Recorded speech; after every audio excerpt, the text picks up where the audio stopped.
কিরে, অনেকক্ষণ নাকি? তুই আর শোধরালি না। নিজে আমাকে তাড়াতাড়ি আসতে বলে আজকে তুই লেট করলি। সরি সরি সরি, আমার একটা কাজ ছিল জরুরি, তাই দেরি হয়ে গেছে। ঠিক আছে, শোন, তোর সাথে অনেক কথা আছে, চ।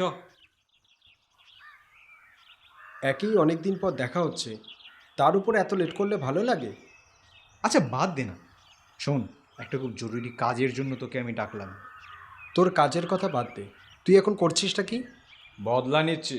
হ্যাঁ, বদলা নিচ্ছিস? কার ওপর? সময়ের ওপর। আগে সময় আমাকে নষ্ট করেছে, আর এখন আমি সময়কে নষ্ট করছি। ফালতু কথা বলিস না। তুই আজও আমাকে ফালতু কারণেই ডেকেছিস। না না, কথাটা তো শোন। তুই কোনোদিনও হার্ডওয়ার্ক করতে চাসনি। হার্ডওয়ার্ক? হার্ডওয়ার্ক গাধারা করে, যেমন তুই। ওই তো এমএলএ ড্রাইভার, যখন যেখানে ডাকে সেখানেই যাস। 2 বছর ধরে আছিস, কি উন্নতি করেছিস? কি উন্নতি করেছি জানি না, তবে কিছুটা হলেও ব্যাংক ব্যালেন্স জমিয়েছি। কি করতে চাইছিস সেটা বল। দেখ, আমি নাটকের ছেলে, নাট্য ব্যক্তিত্ব। আমি হার্ড ওয়ার্কে নয়, স্মার্ট ওয়ার্কে বিশ্বাসী। Smart work? তা চাইছিসটা কি করতে? দেখ, এখন এই মন্দার বাজারে সবাই কিন্তু বেশ ভয়ে থাকে। দেখ, রাজনীতি থেকে সমাজ, ভালোবাসা, সব জায়গাতেই সবার ভয় আর ভয়। কারো সম্পত্তি হারানোর ভয়, কারো চাকরি হারানোর ভয়, ব্যবসার ক্ষতি বৃদ্ধি, ভালোবাসা, সবেতেই ভয়। আর আমি সেই ভয়টা নিয়েই খেলতে চাই। হুম, বুঝলাম। তোর প্ল্যানটা কি এবার?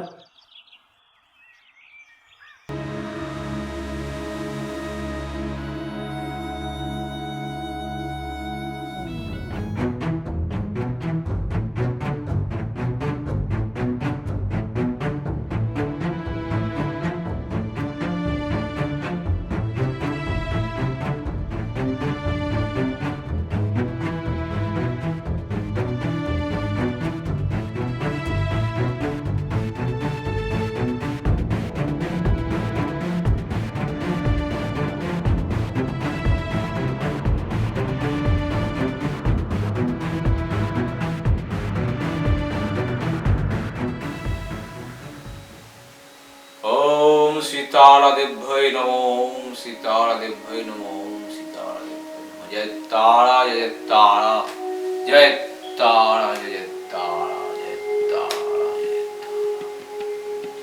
হ্যাঁ, মা তারার ইচ্ছায়, মা তারার কৃপায় আমি রঘুনানন্দ প্রহরাজ চলে এসেছি আপনার সেবায়। আপনার দুঃখ দুর্দশা দূর করতে আমি চলে এসেছি রঘুনানন্দ প্রহরাজ। কি সমস্যা? যে কোনো দুঃখ কষ্ট, ব্যবসায়িক সমস্যা, চাকরিগত সমস্যা, ভালোবাসার দিক থেকে সমস্যা, যে কোনো সমস্যা আজ সমাধান করব আমি আপনার সেবায় নিয়োজিত। আমি রঘুনানন্দ প্রহরাজ। যে কোনো সমস্যা নিয়ে মন খুলে কথা বলুন, ফোন করুন নিচে দেওয়া নম্বরে, অথবা আমাদের কমেন্ট বক্সে কমেন্ট করে জানাতে পারেন আপনার সমস্যা।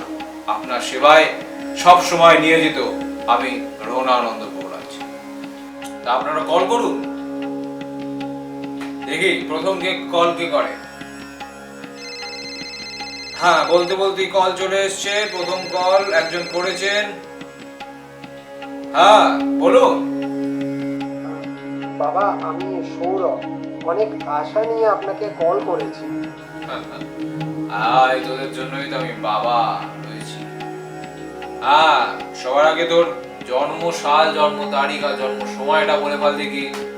আগে বাবা, 14 জানুয়ারি 1995, দুপুর 12টা 5-এ। আচ্ছা, 14 জানুয়ারি 1995, সময় দুপুর 12টা 5। সময় দুপুর 12টা 5। তোর তো জীবনের 12টা বেজে গেছে রে। জীবনের 12টা বেজে, কতবার চাকরি পরীক্ষা দিয়েছিস, সরকারি চাকরি, কিন্তু চাকরি পাস, টেট দিয়েছিস, তাই তো? আগে ঠিক বাবা, হ্যাঁ, আর এদিকে বিএডও পাশ করে বসে আছিস। একদম বাবা। টাকা দিতে পারিসনি বলে চাকরিটা হয়নি, ঠিক না? ঠিক বাবা, ঠিক। তুই এক কাজ কর, তুই তুই একটা মুক্ত ধারণ কর। আমার বিশ্বাস এই রোহনানন্দ প্রহরাজ বলছে তুই মুক্ত ধারণ কর, তোর সকল সমস্যার সমাধান হয়ে যাবে। 100% গ্যারেন্টি রোহনানন্দ প্রহরাজ বলছে। সত্যি বাবা?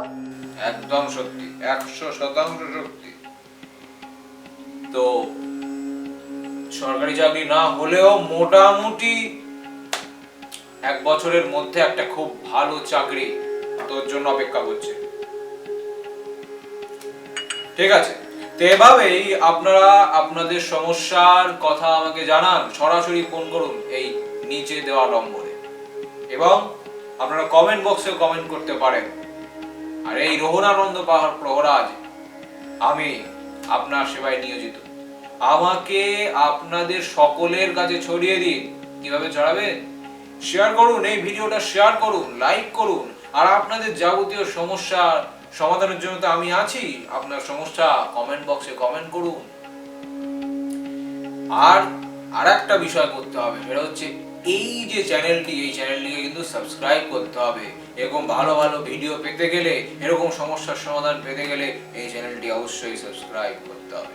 ঠিক আছে, আজকের জন্য এই পর্যন্তই।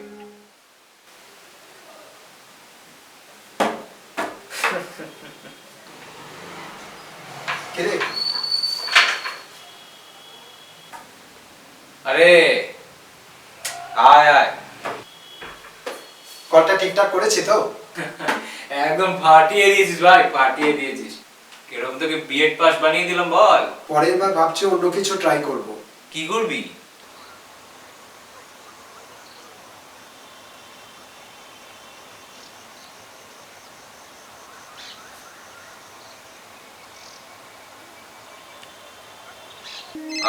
ওই এলো, আবার একটি ফোন এসছে।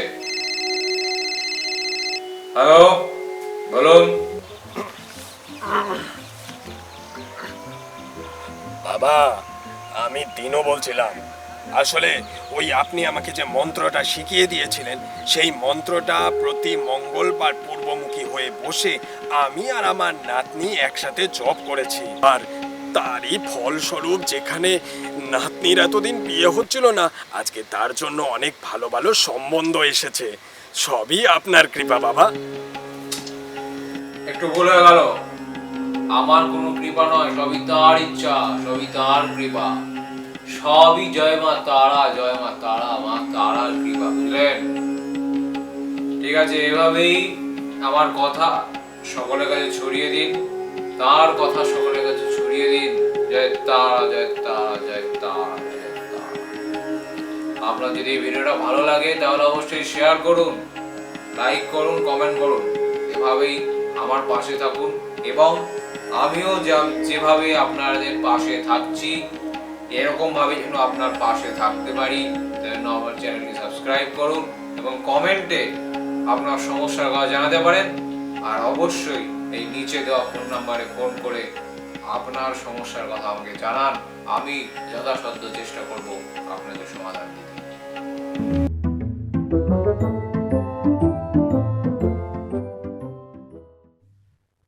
দেখলি, ধ্রুব এডিটটা কিন্তু ভালোই করেছে, কিন্তু কিন্তু কি? কিন্তু 3 মাসে মাত্র 250 সাবস্ক্রাইবার, ভাবা যায়? আমি তো এখন শুনলাম নাকি 500 সাবস্ক্রাইবার আর 2000-3000 বাঁচাবার হলেই নাকি মনিটাইজেশন হয়ে যাচ্ছে। তাও এই 500 তুলতে গিয়েই নাকি অনেকে কালঘাম ছুটে যাচ্ছে। ওরমভাবে হবে না, অন্য কিছু একটা ভাবতে হবে, বুঝলি? অন্য কিছু একটা ভাবতে হবে, ভাইরাল হতে হবে, ভাইরাল হতে হবে।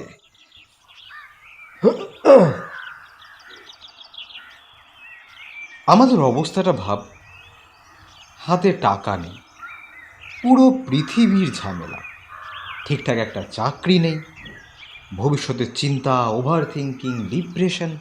আর দেখ, রাজনীতি মানেই কিন্তু স্ক্যাম। আমাদের এমএলএ শীর্ষেন্দুবাবু, সেও কিন্তু ধোয়া তুলসী পাতা নয়। আগে অন্য দলের হয়ে গুন্ডামি করতো, আর এখন কে ওকে তাকে হাত করে অনেক কন্ট্যাক্ট বাড়িয়ে এই দলের এমএলএ হয়েছে। তুই বলতেটা কি চাইছিস? দেখ, এমএলএ পদের পেছনে উনি কিন্তু অনেক খারাপ কাজ করেন, সবাই জানে সেটা, শুধু প্রমাণ নেই বলে কেউ কিছু বলতেও পারে না, কেউ কিছু করতেও পারে না। তুই শুধু আমাকে প্রমাণটা জোগাড় করে দে। তোর মাথা খারাপ হয়ে গেছে? তুই জানিস তুই কি বলছিস? বেইমানি করতে বলছিস। আর একবার যদি ধরা পড়ি না, তাহলে তুইও মরবি, সাথে আমিও মরবো। আমি পারবো না করতে। বাস্তবটা দেখ, আমিও তো চাকরি করতে চাই, বেসরকারি অফিসে এক্সপিরিয়েন্স লাগবে, কিন্তু ফ্রেশারকে কেউ চাকরি দিয়ে এক্সপিরিয়েন্স করবে না। আর সরকারি চাকরি তো বাদ।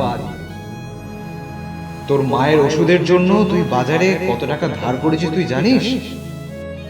এমএলএ ড্রাইভারি করে সেটা মেটাতে পারবি তো? তার উপর বাড়ি ভাড়া, দ্রব্যমূল্য বৃদ্ধি, ওই টাকায় টিকতে পারবি তো?